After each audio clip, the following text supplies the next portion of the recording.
Test 1, 2, test 1, 2. Check. Ladies and gentlemen, this is The Vocal Minority with Nick and Steve. Nick Reynolds, Steve Harness, and Cousin Brewski. The Vocal Minority with Nick and Steve. Take one. In a world that is sometimes uncertain, you can always count on The Vocal Minority with Nick and Steve Brewski, a bi-weekly podcast, for crying out loud. Yeah, that's fair. There's a lot of people in this world that'll let you down, but we will consistently, annoy you, insult you, make you laugh, somewhere in between all of those things. You can count on us. Yeah, that's right. Maybe you will be upset. Maybe you will hate us. Maybe you will love us. So you got to listen to find out. But we will give you some emotion, let you know that your ticker's still working somehow, right? True. I explained this to my son recently, that our goal is for people to either love us or hate us. And he was like, why would you want people to hate you? I was like, well, I was taught that in broadcasting school. If you're not affecting emotion out of people, then you're never going to be loved or hate. You're never going to be popular. But if you think about it, if some group of people are going to love you, then conversely, the other group has to hate you. Mm-hmm. Can't have one without the other. That's nicely said, dude. I mean, yeah, that's exactly right. There is no sun without darkness. That's what you're saying?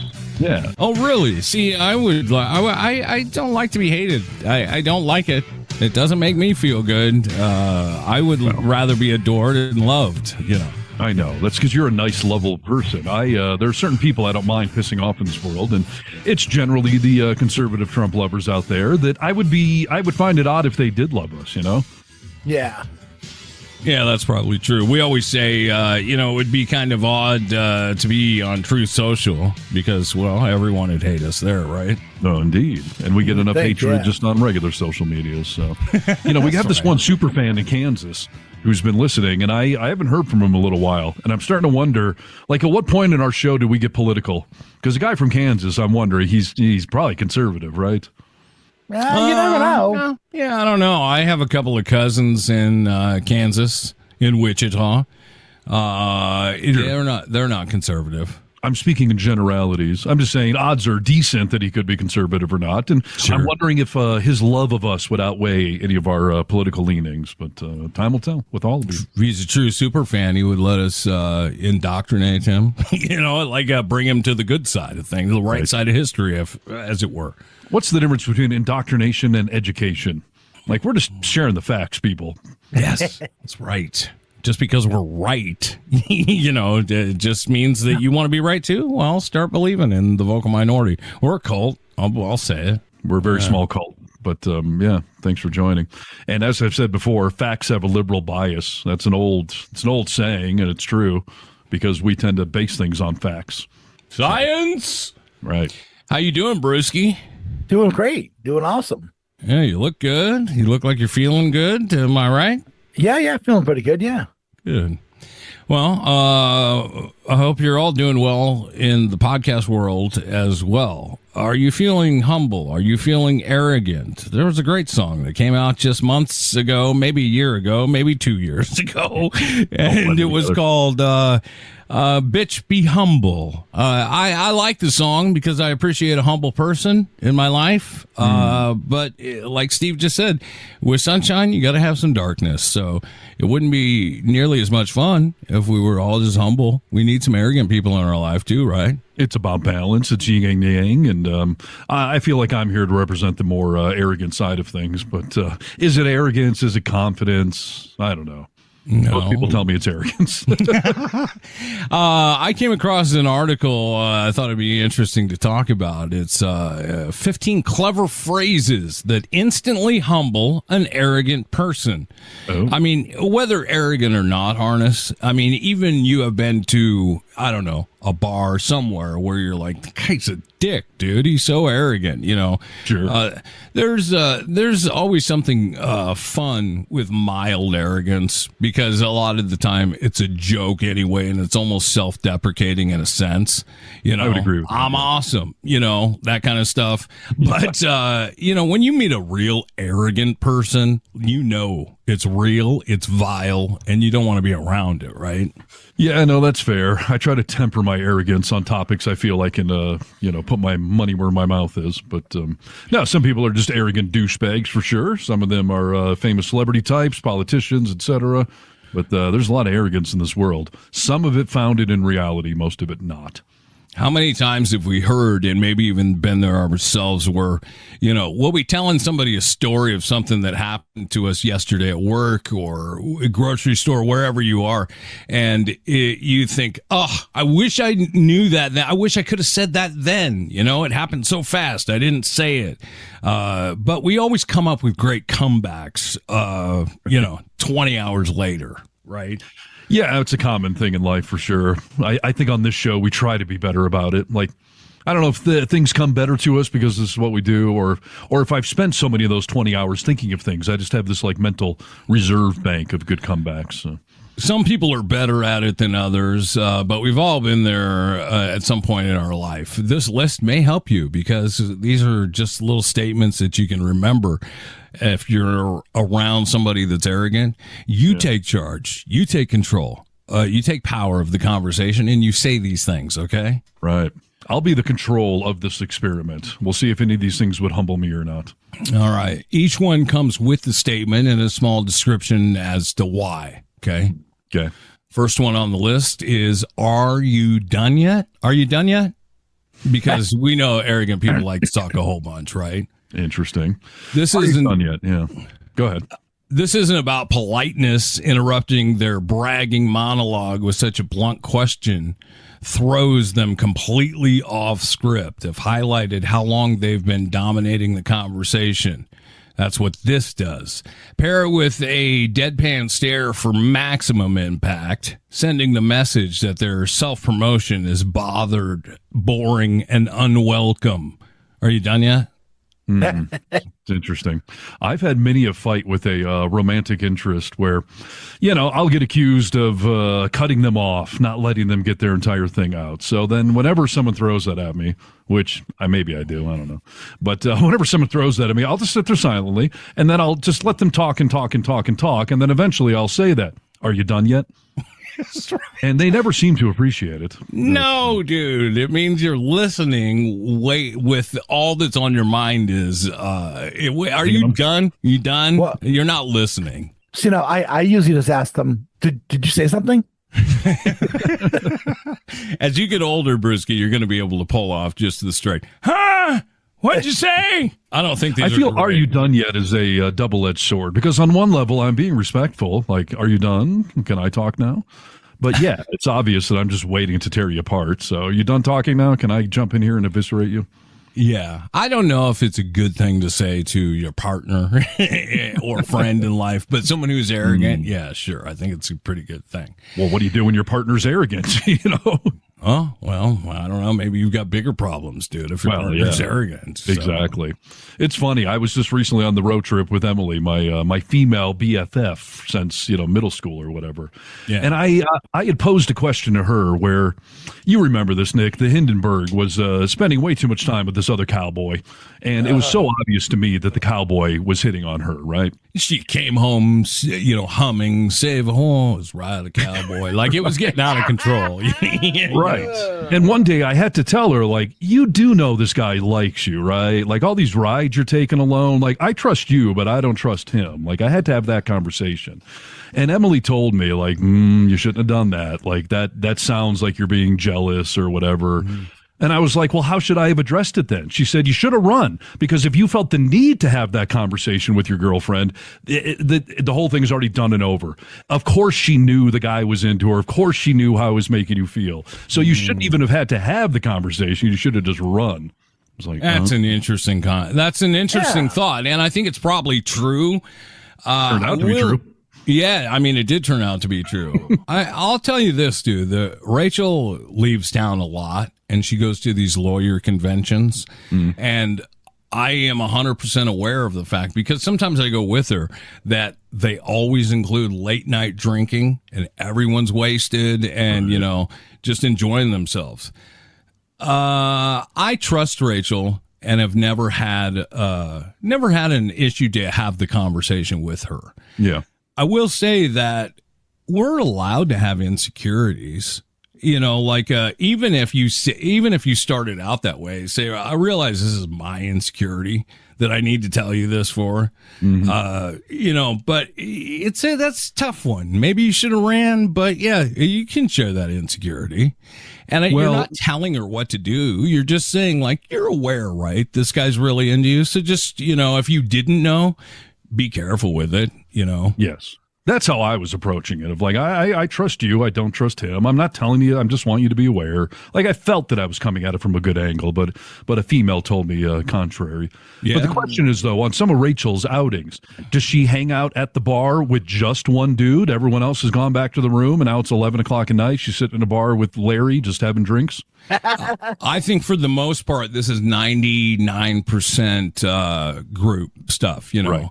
The 1% of the time was, or would be, is that she smokes, and some of these people smoke too. Yeah. And, they'll go out and hang out and stuff like that.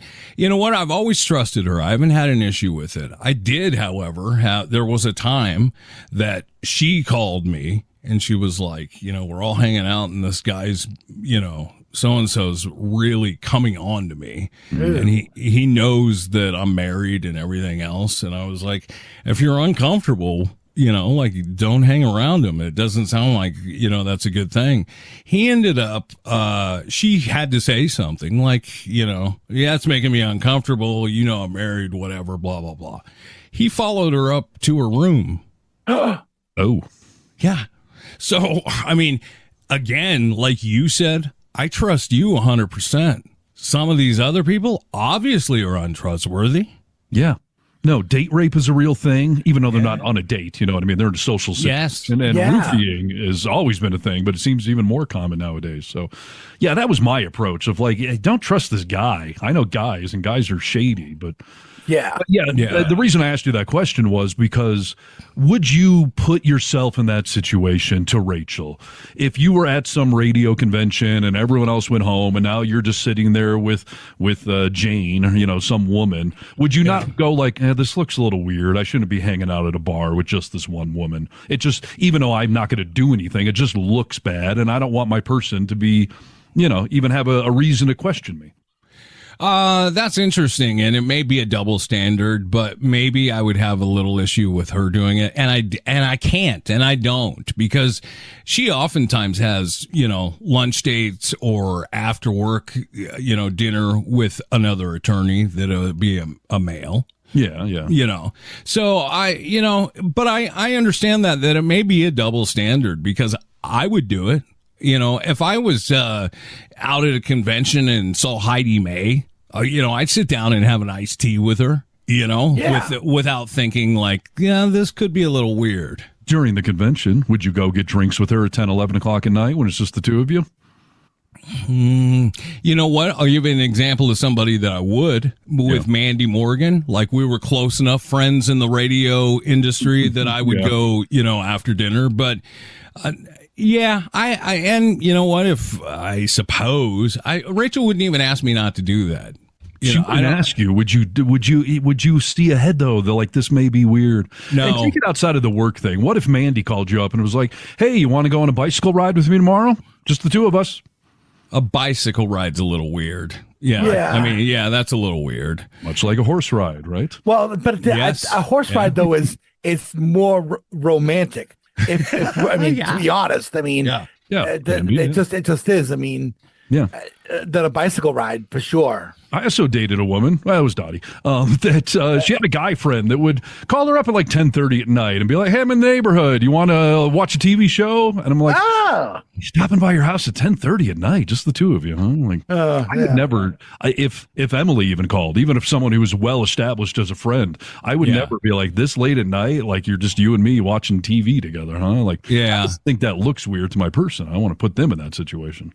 Yeah, that's different. I wouldn't have I wouldn't have another woman over to my house by themselves ever. I mean, unless, Rachel was coming home and we were there waiting for her or something like that. And that goes back to Emily's original point. A good person thinking things through would never create the situation that you would need to question. Yeah, so for sure. All right. We're talking right now about clever phrases that instantly humble an arrogant person. This one is funny. I don't remember asking. They're humble bragging, trying to sneak in praise for themselves under the guise of a regular story. Shut it down immediately. This response highlights the fact that nobody asked for their self-assessment and reminds them that their opinion of themselves isn't universally shared. Funny. I don't remember asking. Boy, you got to have some balls, though, to say some of these things in a group setting, because then you kind of look like the dick, right? Oh, what if you say it a certain way and you're like, funny, dude, I don't remember asking that. Wow. Thanks for letting me know. As with so many things in social settings, your delivery is key. And in relationship settings, there's some things you can say one way that'll be fine and certainly not the other. But that'd be a good one, because that's really zinging the arrogant person. It lets them know that you're open to a fencing match, you know. So if you're going to be arrogant, you know, I can play along. Right. Yeah, that's the other thing. You got to be careful when you throw down with some people, because they're going to throw right back, and then you're going to look stupid. So you got to be willing to have a little verbal back and forth, you know. Yes. Next one on the list is, and that's relevant to me, how? They won't stop going on about some accomplishment totally unrelated to you or the conversation. Force them to explain why on earth you should care. This exposes their self-centered worldview, where they assume their experiences are inherently fascinating to everyone around them. We've all met people like that. Oh, yeah. Yeah. I mean, this, in a lot of ways, arrogance versus narcissism, because narcissists always try to make it about themselves. I mean, Donald Trump is a glaring example of that. Alexei Navalny was killed in Russia a week ago. What did Trump say? Like, I'm being persecuted just like that guy. I'm a political dissident. Like, his entire statement about the man's death was about himself. He's now using it as an adjective. Like, I'm being Navalny'd. That's what he's been, you know, I mean, wow. Yeah. So I should care about that. Why? But, yeah, I like some of these, but yeah, there's an inherent amount of ballsiness that would have to go along with any of these, because it's tough. It depends who the person in these social settings is. Sometimes you just let them talk and move on, but other times, you want to kind of roast them a little. Yeah, if this is someone you're around all the time, especially, like, it gets tiring, dude. The next one on the list, I could see saying this because it comes across as you're helping that person. You get that makes you sound like a jerk, right? I would say that to someone. Like, you understand that makes you look like a jerk. That's funny. That's the old, like, I don't want to be offensive, but, and right. You're about to be offensive. Like, so you're basically calling them a jerk without calling them a jerk. Right, yeah. You sound like a jerk. You're not a jerk, but you sound like one. Right. Yeah, if you couch it correctly. Like, hey, listen, man, I know you're not a douchebag, but boy, do you sound like one right now. So. Right, yes. I just want to make sure everyone else here understands. You're a great guy, but can you explain your douchebaggery right now for us, please? Yeah. Exactly. Next one on the list, I wouldn't even be able to perform this. I don't have the control that it requires. I was told to put your tongue in a circular fashion. Is that what you're talking about performing? No. I'm talking about silence and a raised eyebrow.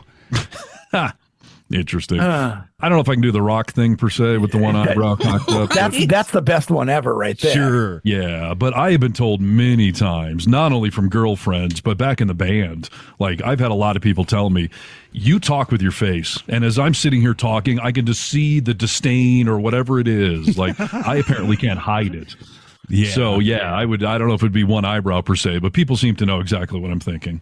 Yes. Yeah. No, you're pretty good at that. I can't raise one eyebrow. I can raise them both. And sometimes we'll do that in a form of a question. What? You know, that type of thing. You know, I'll put both my eyebrows up and really stick my eyes out, and sometimes even take my penis out for a surprise. Oh. You know, so sometimes you got to emphasize things. I've got my own moves. It's the exclamation point. And yeah, I definitely have been told that I talk with my face, but I also find it to be a bit of a skill. It's kind of the resting bitch face thing. Yeah. Sure. Like homeless people, they don't ask me for money. People soliciting outside of a supermarket, they don't ask me to sign the petition. I just have a way of just putting the steely cold look on my face where they're like, excuse me, sir. No, never mind. Dude, I got to tell you that I'll fill you in on this, Brewski. Harness got a new driver's license.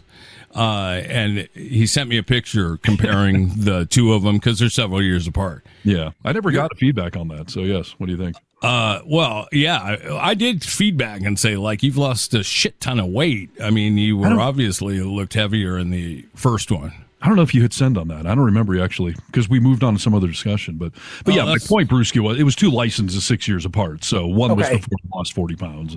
But yeah.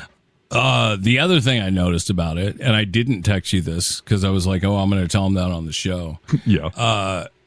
There's a good chance that if I didn't know you, I would say, wow, that guy's a serial killer, dude. Right. The look in your eyes and there's no grin. There's no smile. It looks like you want to kill somebody. Yeah, that's what I'm talking about. I got a resting bitch face that I just know how to intimidate with my eyes. And the funny thing is when I took this, I had to get a new license. It was my 6-year renewal or whatever. The woman told me, she was like, all right, look at this thing. We're doing the picture. She's like, all right, stare here, and I'm going to count down. Smile if you want to.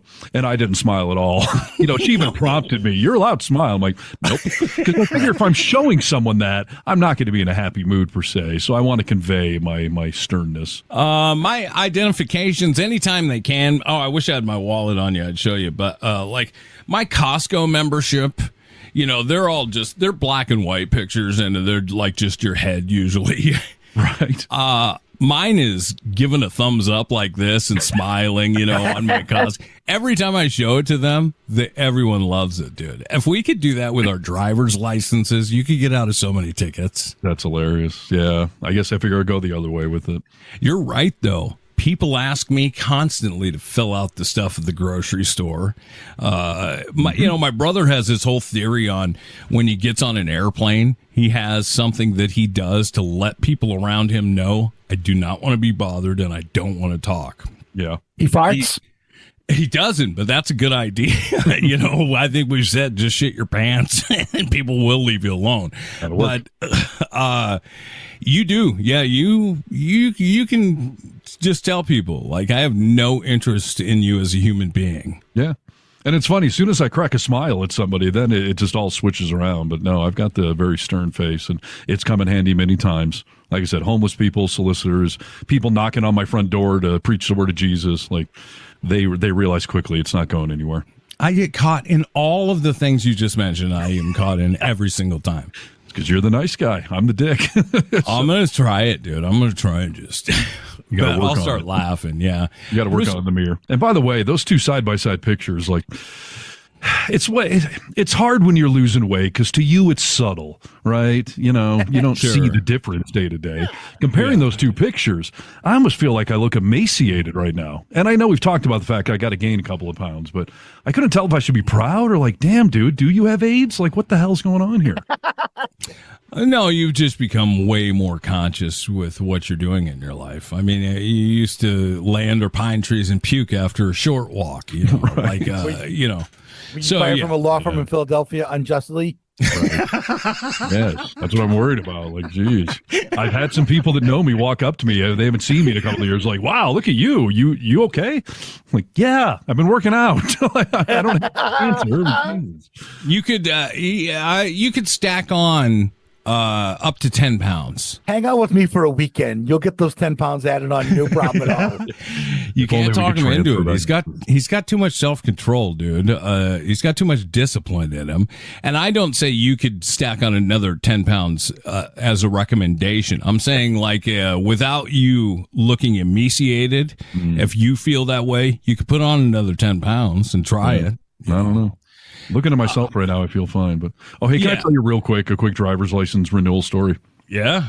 I, as anyone can see watching us on the interweb, I have glasses, but I do not want the designation on my license saying that that I have to have glasses when I'm driving because sometimes I forget them, right? Yeah. So the woman asked me, like, do you need those glasses for driving? I was like, no, I'm fine. She's like, all right, cool. Take them off and let's do an eye test.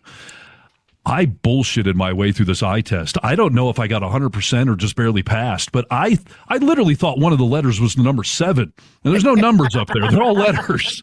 And I'm sitting here, oh, yeah. I mean, I don't know if I just guessed well. I mean, I just took my best guess at each line, but I'm sitting there going, wow, I really can't read these lines. I don't know if you should ever forget your glasses, dude. If you can't see, you're barreling down a road with 5,000 to 6,000 pounds, and but that's garbage. I mean, when you're driving, do you need to be able to read little letters 10 yards out in front of you? What if there's a little person in front of you, dude? Well, crossing the street. Survival of the fittest.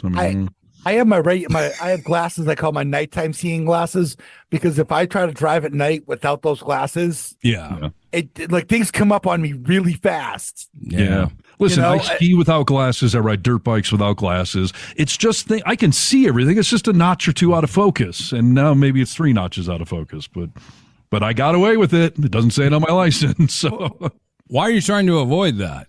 Because I forget them every now and again. And if I get pulled over, that's just an automatic offense. So I don't want it on there. I like to drive with them on, but every now and again I forget them. Don't you need new glasses now? I mean, I could do for a update in my prescription, I'm sure. Yeah, that. Then you could leave those in the car. Have 2 pairs? Well, that'd be organized and responsible of you. So, it's good advice. I'm going to get a spare set of glasses, put in my car next to my 6-pack of beer, just so I'm responsible. Yeah, you got to be careful out there, dude. See what you're doing.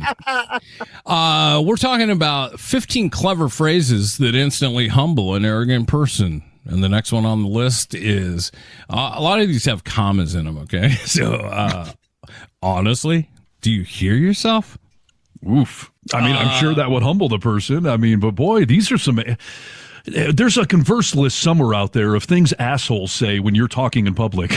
Yeah, I've said to you on this show before, like, are you listening to yourself? Do you hear what you're saying right now? I've said that to you before. You could ask people that. Sometimes I need confirmation. Like, what you're saying right now. Right. Boy, that's condescending, hurtful, but you might as well just call him an asshole. Like, do you understand you're an asshole right now? Like, that's really what you're saying, right? Sometimes you just got to check and just be like, because maybe it's coming off wrong. Okay. Maybe you're saying what you don't want to be saying. You honestly hear yourself? You hear yourself right now? Do you have a traumatic brain injury? Because I don't know if you understand what you're saying right now. That's a good one, dude. This is just when you're dealing with instant arrogant people. You want to humble them a little bit. These are things you can say. They're not meant to be nice. You're not giving someone flowers. Could you dial back the ego to like a 5? God. Again, can you dial back the assholeness now to about 5, please? That just sounds awful when I say this, but that just sounds like something a flaming queen would say. Okay, yeah, well, I'm sure we could. Brewski, can you dial the homophobia back to like 5, please? Maybe a 5. Okay, that's the thing. That's something that I would hear out of Cameron from Modern Family. There you go, perfect. Yeah, these are bold statements. I mean, I think they would probably humble someone. But then again, if you're the arrogant a-hole saying all this stuff, I don't know if anything's really going to take you down a notch. Yeah. If you're real arrogant, you probably need to hear some of these things, okay? Yeah. I want the third person at the cocktail party just going, do you know how awkward both of you are making this conversation right now? Jesus. Next one on the list, when you're with an arrogant person, you can humble them a little bit by saying, I'd be impressed if it wasn't so obvious you're full of shit. I love that one. That's a great one. Wow. Oh, I'd be impressed if it wasn't so obvious you're full of shit. Come on. Yeah. These sound like 2 arrogant people just going back and forth, trying to out-arrogant each other. Maybe did you ever hear when you were in school, like, my girlfriend's a model. She lives in California, like in a different state. Like, I'd be impressed with that if you weren't so full of shit, dude. Come on. I was going to say, I've said that sentence before. But I don't know. That's just pride, I believe. That's funny. I'll be sure to let you know when I'm interested. These are getting more dickish the further into this list we get. Like, wow. This is to be said when they won't shut up about how amazing they are. Stop listening, walk away mid-sentence, but toss this parting shot over your shoulder. Sends a message loud and clear that you're not a captive audience for their ego trip. What about just saying, yeah, okay, that's really interesting, and then walk away? Right. Yeah, that's a good one. Yeah, none of these are de-escalation tactics for sure. No. This is just blowing up the entire conversation. Yeah, it's meant to humble and embarrass. So what else do you have going for you? Yeah, show us your dick. Just whip it out. You might as well. You're about to lose me. I mean, can I see your penis? How about we just punch him in the throat? Well, you give it a shot and let us know how it works out for you. You could always just say to them, that's like wicked fucking retarded. You good? No, that's good, and it's regionally appropriate for you. So. Yes, that's right. We can't make you lose that. Don't be silly. Well, we hang around with arrogant people just so we have a friend. Would you? Do you? I mean, sometimes we put up with a lot of bullshit because it's hard to make friends, especially at our age, right? I mean, this is my thought. If I don't make a friend at work, I mean, I don't go anywhere else regularly, so I need to make a friend at work. That's about my only option. Well, that's why all three of us are friends. That's where we all met, right? Yeah, it's exactly. And I feel like I'm the arrogant asshole people hang out with because, I'm nice a lot of the times, and then I just sprinkle in the arrogance. So it's negligible. I feel like you guys can manage it. Oh yeah, that's right. I mean, look, the ones that are still here find it manageable, right? Okay? Exactly. Yeah. I'm thinning the herd rationally. This is something I've brought up in my therapeutic efforts of late, that it's really hard to meet guys. I mean, I live in a small town, but I would imagine even in a big city, it might even be harder in some ways because, there's loneliness in the masses out there. And yeah, it's hard. Are you guys aware that most dating apps nowadays have a friend category? Yes. I didn't know it, and you mentioned it to me like a week ago that you could just go on to make friends with guys or girls. Yeah. Bumble, I know, has it. I was told Facebook dating has it. And the woman that told me was even honest of like, I have met some female friends on there. I can't imagine men are on there, though, trying to meet other men on Bumble or something and that not be a code for something. Yeah, exactly. That's what I would think. Right. But, I mean, I guess it speaks to the societal need to try to expand our friend circles, that even dating apps are seeing that there must be an untapped market there if they're trying this, whether it works or not. I don't know. I was thinking about this maybe like a week ago, that most of your opportunity, whether it be, making friends or just getting to know people to expand your world a little bit because, I met Bob. He was telling me about snowshoeing on Echo Summit. I think I'm going to go try it. Like it expands you in several different ways. I used to belong to clubs, dude. I used to play softball, co-ed softball. I used to play co-ed volleyball. I don't have anywhere to go, dude, to meet people. So yeah, I get the need for it, but I don't think I would hit that button. Maybe I would if I didn't have you guys. I've got a short group of friends. Right. If I was lonely and didn't have anyone at all, maybe I'd hit that button. I don't know. Yeah. I mean, we only have so much free time in any given day or week or whatever, so I get it. And the club thing, that may be the only advantage you guys have in a bigger city. There's probably more clubs around. But, yeah, I kind of wonder who joins some of these things. In my small town, there either is no club or a club or two I've shown up to. It's like two people sitting there, and you just feel even more loserish now. See, I wonder if you have, but I would imagine you have Underdog Sports in South Lake Tahoe. Never heard of it. What is that? It's just a organization that has softball teams, volleyball teams, Underdog Sports. They are an umbrella of different sports, co-ed stuff that you can go play, at the local college. You show up at 7:00 and then play a volleyball game. And most of the time, or some of the time, you go out with the people afterwards and have a beer or whatever. Yeah, makes sense. Yeah. But I've never heard of that around here. I'll have to check in. Everyone keeps telling me to look into clubs, and I'm having a hard time finding any. Because something like that, you got to have enough people for multiple teams if you're going to start a volleyball league or a softball league or something. And there's not enough people up there for that. Well, since it's co-ed, like a lot of husbands and wives or husbands and husbands, whatever the case may be, are going to do these things together. So you could fill up a volleyball game.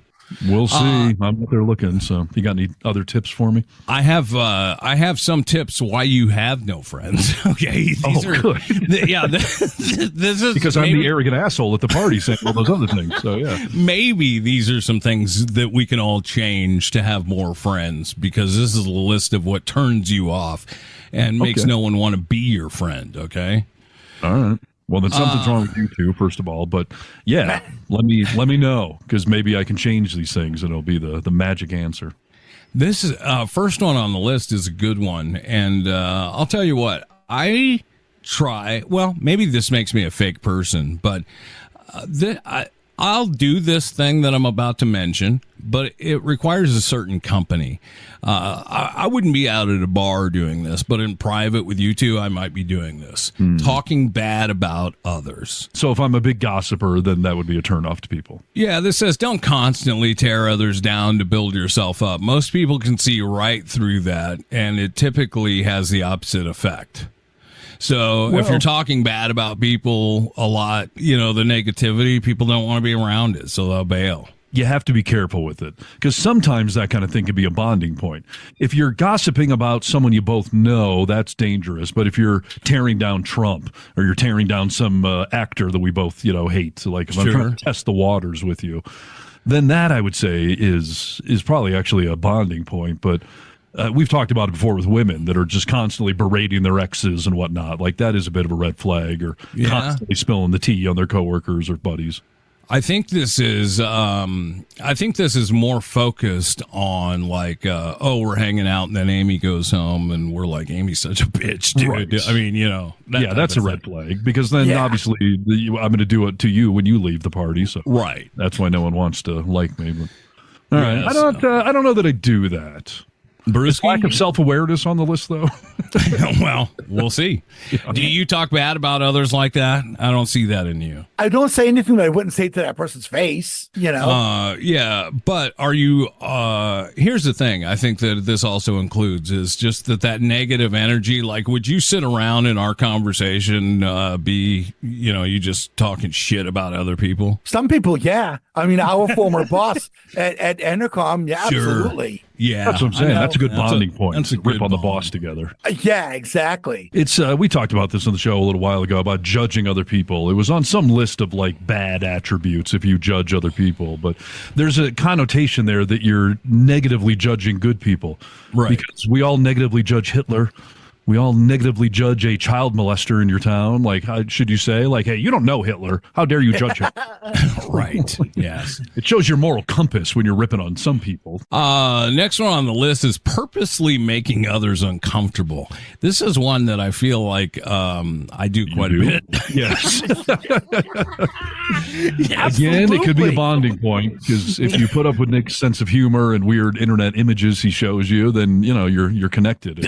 But yeah, you thrive at that. So, and you're the nicest one on the show. So, what does that tell us? Well, I don't know about that, but I do like to make people uncomfortable. I find it real funny. My most recent real good one. Okay, I'm going to tell you. My brother was here, and we were out driving around, and we had gone out for a couple of beers. We were going home, and he had to pee like a racehorse. I pull up to a place that has denied me bathroom services before because I wasn't a paying customer, and told them like, this is the place to go. Like, they'll let you pee. I'm watching him through the window of the restaurant, and he walks up, and this guy is like, you got to buy something. He's about to piss his pants. And I thought it was the funniest thing ever. Like, I love to make people uncomfortable, and I couldn't be around people who wouldn't accept that. So I thank you both. Now, like I said, this could be a good gauge of who you should and shouldn't be friends with. But it depends. You do it very comedically. Some people may do it, just based on their ethnicity or weight law or something like so. Putting a Trump flag up on their truck and driving around with it. Like, you want to make people uncomfortable. Yeah. Well, I mean, I'll be honest. I crave constant amusement, and if I can make people really uncomfortable and amuse myself at the same time, it's like win-win all around. Yeah, I agree. I do a lot of good self-deprecating humor, and I feel like putting yourself on the spot to make them feel uncomfortable. Where was I recently? They said, let's go to some bar. And I was like, it's not within 500 yards of a school, right? Because I'm not allowed, if that's the case. It's an uncomfortable thing to say, but I'm making a joke of myself. So. Boy, I remember years ago, my wife came to me and she was like, I'm thinking about doing stand-up comedy. I was like, oh, really? I was like, that'd be awesome to go out and try and do that, She was like, I've been working on some stuff. And she tells me this, okay? Oh, boy. This is how she opens up, okay? Yeah. So my mom got fucked in a motorhome in the back of Chili's recently. I'm laughing already. So I was like, "What? What are you? Why would you say that?" And she was like, "She did." I was like, "Yes, but funny because it's true." You can't say like that. Makes people really uncomfortable. She was like, "Yes." I know. That sounds like a hell of a Saturday night to me. Right. So yeah, you got to be careful with what you say when you're making people uncomfortable. I get it, but if it's funny, yeah, you can get away with it, right? I didn't know like Andrew Dice Clay was their comedic role model. So right? Yes, something to be said for that. So, this is why people don't want. This is why you have no friends. Okay, you could be doing some of these things. Do you have a superiority complex? Confidence is great, but it can become problematic when you think you're better than everyone else. It's fine to be confident, but if you need to put others down to feel that way, you're just insecure and it's not cute. Yeah, listen, I think I have a superiority complex on certain topics that I feel I have the moral high ground on, and I'll kind of go off on those. Or if you're going to quiz somebody on dirt bike knowledge, like I think I'm probably superior to you, I'll, try to humble you or whatever, but not as a general rule. No. Do you ever put on an act of a superiority complex with folks just because it'll drive them crazy? Like, you don't actually believe it, but you act like that, and it's so much fun to watch them lose their shit because of it. Oh, yeah. No, I was very good at that with my ex-wife, and I feel like I do that to you sometimes, Brewski, where I'm just like, oh, no, the Patriots, they're doing the D-wing offense. I don't think you get it because that was developed in Europe, and I think it's just I'm just talking out of my ass, but I know it's driving you crazy, and I find that funny, so... That was the whole concept of our character Rupert, the show mascot of the Vocal Minority. You remember, he was just arrogant. Yes. Fucker, that laugh. So yes. Yeah, no, I will do stuff like that for comedic purposes. Yes, it's funny. I do it with cooking all the time. My kids will be like, "Why are you doing that?" I'm like, "Kids, this is French culinary cuisine. I don't think you understand. This is actually old school, and I'm doing a modern interpretation of it." Right? Drives people nuts. I find it hilarious. So. I do as well. So yeah, I think like what you said, you just got to find the right person. You can be doing some of these things for crying out loud.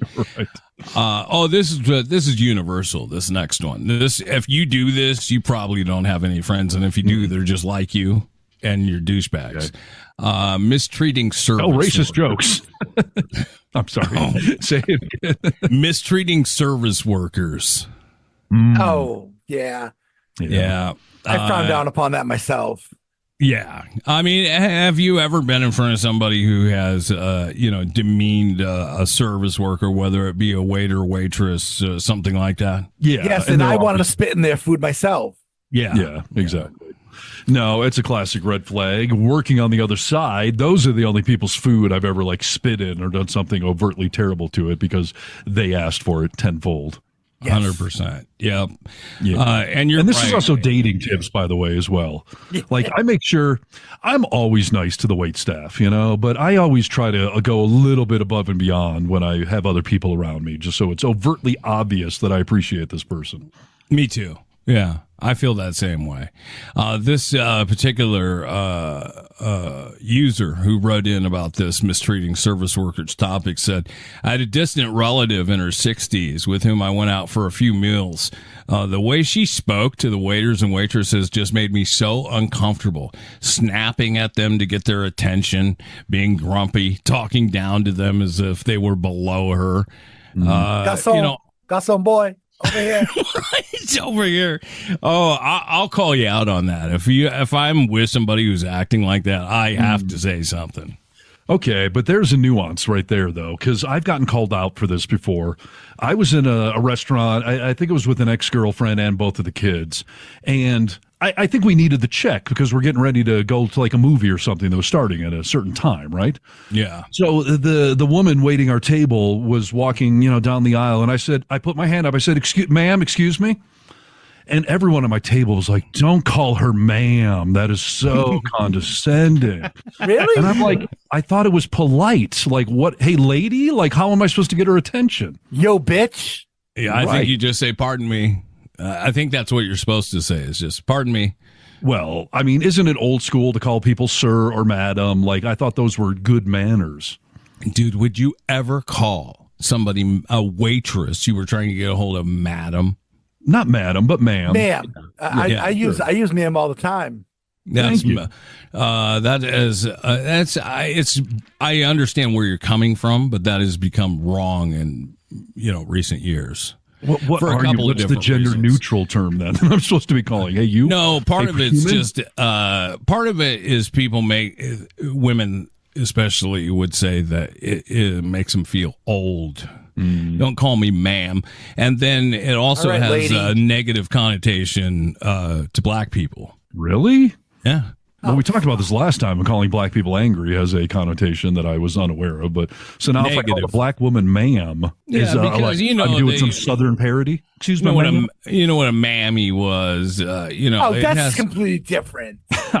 I'm not. I don't make the rules, dude. I'm just telling you that it has a negative connotation. Okay, well, you know what? You direct the people over to me who told you that's what the rule is, so I can tell them they're full of shit. Well, how can you tell them that? Well, direct them over to me so that I can do that. But you're white. How can you do it? And that's an honest question. I can point out that calling someone ma'am is not the same as a mammy. They're completely two different things entirely. Right. But to you or to them, that's what you got to decide. I don't care. It's still bullshit. Okay. Right. It's just funny that something that was taught to us as children as being polite manners is now bad. I would actually have more sympathy for the gender that I'm assigning a gender to the person. Because nowadays you're not supposed to assume a gender, so I would at least understand that slap on the wrist. Can we say no, can we not say no, sir anymore? Yeah, apparently not. No, it's the same thing. You don't call a grown man boy. It's the same thing. Well, yeah. No, because ma'am is you're showing respect to her. You don't know her well enough to say Mrs. So and so. You don't know her name. So what are you going to say? Yes, lady. A lot of times in the South, they will refer, like if her name is Sherry, they'll call her Miss Sherry. Okay, but I don't know her. If I don't know her name, if I'm just meeting her, Miss. Oh, excuse me, Miss. No, Miss actually is for an unmarried woman. So you're assuming that she's an unmarried woman. No, I'm just telling you that these are the changed rules. I mean, just like we never called anyone them or they. Yeah, I don't. Well, I will tell you, in that particular incident, I asked the waitress, because I felt so put on the spot by everyone at the table with me. When she did come over, I said, hey, I was just given grief for waving you down and saying, excuse me, ma'am. Like, what should I be calling you? And she laughed, and she was like, I understand what your company's saying. Like, ma'am is kind of old school or something. But she was like, I would appreciate you calling me ma'am as opposed to just, hey, you or something else, that was clearly condescending. So yeah, but I've had some people say you're not even supposed to, like, hey, excuse me, like I need the check or something. Like, yeah, I don't think that As long as you're polite about it, I don't know why you can't ask for your check. I mean, it may be a misunderstanding of they think that you're comfortable in wanting the table, or, right. You could have a place to go and you haven't told them, Yeah, that's tricky. So, all right. What else? What else am I doing wrong to not have friends? Endless talking. Some folks don't know how to let others participate in a conversation. They endlessly blather on about themselves, oblivious to others in the room. We've all seen that, been around it. No, the filibuster, as they call it. If you're doing that, then obviously that's wrong. I've picked up on times where I may go off on a little topic or tangent, but I'm very conscious at some point of like, all right, throw it over to them now or ask them a question now. Like we got to do a little, volleying back and forth here. But yes. Yeah, no one likes that. People, if you're in a conversation, especially where you're just getting to know people, like contrary to popular belief, like people like to talk about themselves. They want to be able to tell you about themselves or whatever. So you got to make that an even conversation. If someone's just blathering the whole time, like, okay, I get it, dude. It's a good test, like in the dating world, to gauge their narcissism and how interested they are in you. Because if you throw a question to them, like, tell me about college. How'd you get into your career? Of course, you now expect them to talk for a little bit. But will they take it in 10 other directions before they ask you a question or ask about your career? Like, it's a good testing, litmus test, Yeah, for sure. Well, remember in the 40-year-old version, the Cal told him that women don't care what you have to say at all. They just want to talk about themselves. Yes. So you let them do that. Yep. That's right. No, and sometimes that trick does actually work, but it's with the wrong woman. Let's blaze through these last three because I think they're important. Lack of effort. Okay, lack of effort. That happens all the time, dude. And we talked about just recently, like if you're gonna make an effort, do a favor, that means you're giving something up to make this happen. And friends need to see that sometimes. Yeah, it's not, you're not doing anyone a solid if it's just on your terms. So to put yourself out a little for someone else's good. And I get a classic thing. I had someone on Facebook recently in my town, like someone asked him, like, do you keep in touch with all the old crew? And somebody said, like, I keep in touch with everyone but Harness. And they tagged me in it. And I replied back, like, hey, I said, hey, the phone rings both ways. Why is it all up to me to reach out to you? Yes. Yeah. And that gets very tiring. I've told you guys a million times that I still talk to Heather. I've had so many. She probably gets a hold of me one time to my 8 or 9. Right. Wow. And it gets tiring, dude. It's like, you know what? I'm going to not call you. I mean, because like you said, phone works both ways. Like I'm calling you to check in on, see how you're doing. If you don't care, then I shouldn't care. Yep, exactly. Lack of empathy is on the list. Empathy is one of the most important traits we can develop. It helps us understand other perspectives and feel what they are going through. Lack of empathy is an instant turnoff in any type of relationship, even a friendship. Yeah. Feel it? That would go to the person that just talks all about themselves. Like you don't have any interest in what I'm going through or what my story of life is. So it's a bad sign and a good testing factor. How about the inability to be wrong? Engaging with people who refuse to admit they're wrong is exhausting. We're all wrong sometimes, and if our egos are so fragile that we can't admit it, we'll struggle to keep friends. All right, Nick, you're brilliant. I'm wrong. All right, someone mark it down. I was wrong. See, a good friend will be able to tell you when they're wrong. I'm just waiting for me to be wrong so I can demonstrate my ability to express that. I mean, you haven't got to practice that ability, yes. No, I mean, go on. How about racism? Racism ideology is a huge turnoff. Many Redditors refuse to be friends with racists and will cut off a romantic relationship at the first sign of racism. Well, I would hope so. It depends what kind of friend you're looking for. Yeah. I mean, honestly, bed sheets on your body and your bed. If you show up to the Klan meeting and it's just all peace and love, you're not making anybody's there. So you got to read the audience, read the room, right? I mean. And honestly, at any given Trump rally, that's a bonding point for those assholes, that they're all shared in their racism. Oh, you don't like black people either? Oh, that's a bonding point for them. A good litmus test for the rest of us. Yes. We don't like it when people are brutal honesty type people. Okay, well, don't be brutal with me. I mean, if we're really good friends, you can pull me aside and you can be honest with me, but you don't need to be brutal. Yeah, there's a difference between blunt and brutal. But even people who say I'm blunt, that's just an excuse for them to be an asshole. Yes, that's like the whole I'm not trying to be rude, not to be disrespectful when you're about to be. That's just an excuse for them to be able to then say something really awful. It can be, but there's also like, dude, I know you well enough. I got to tell you, like, you know, and just being blunt. Being blunt, but not brutal. Brutal and blunt are two different things. There's a difference between being blunt and being brutal. Not brutal, but blunt. Okay. Yes. Well, I will say that when I'm on a dating app, if a woman says I'm blunt or I'm brutally honest, I'm on to the next profile. Not that I can't take honesty, but you're just an asshole and you want to rationalize your bad behavior, and I'm not putting up with that. So yeah, listen, if you don't know the difference between being blunt with somebody and being brutal with them, then yeah, you are an asshole. I'm just saying there are incidents where my son's got stinky feet. I had to be blunt with him recently and tell him, dude, you got a problem with your feet. It's like, we got to figure out what's going on there. Yeah. Is that being blunt or is that being brutal? I didn't dude, your feet fucking stink. What are you, a pig? Like, that's brutal. Being blunt is just being upfront. Like, dude, you got a little issue going on here. What can we do? You know? Yeah. Yeah, but there is a difference between being brutal and blunt, okay? Yes. Yes, there is. Listen, the last one on the last thing I should tell you about this is to be nice and people will flock to you. Most of the behaviors mentioned in the thread showcase selfish people, negativity. Yes. If you find yourself friendless, consider whether you act this way and try to flip the script. Try saying nice things about them instead of mean things. Good advice. Try not being an asshole. See how that works for you. Yeah. And to sum it all up, be a good person. You'll start developing excellent interpersonal relationships. Don't be a dick. Unless you want to hang out with other douchebags, then live it up. You know, that's right. Birds of a feather flock together.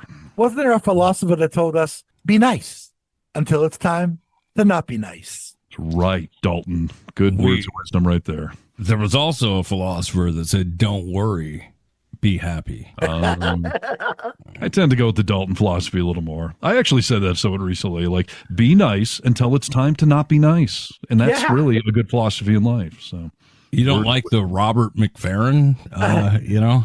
I despise Bobby McFerrin at every level, and well, and that song too. Stop worrying, dude, and just be happy. You'll like it. Great advice. Cheer up. What's wrong with you?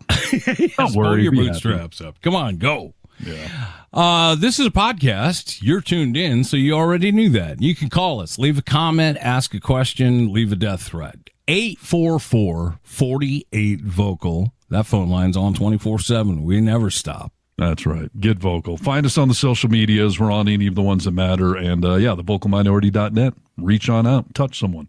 I mean, someone of age, but, you know. Oh, it's implied, dude. Well, I mean. No, not for everyone on the internet. It is not. Yeah. We invite you to use your telephone as a microphone. Brewski, please, if you would. Bye-bye. And we say bye-bye. Test 1 2, test 1 2. Stop.